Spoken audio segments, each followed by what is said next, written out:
What's the meaning of bloodstain?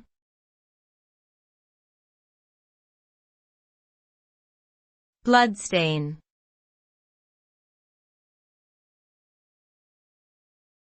Bloodstain.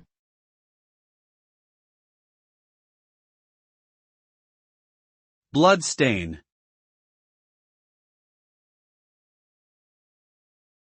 Bloodstain.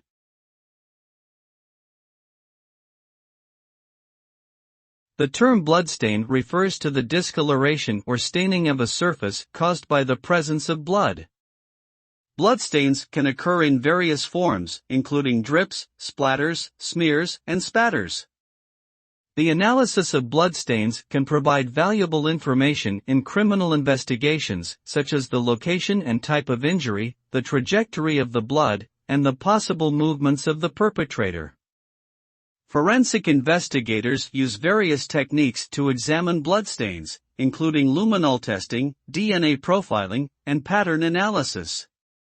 Bloodstains can also be found in medical settings, where they may indicate injury or indicate the presence of an underlying medical condition.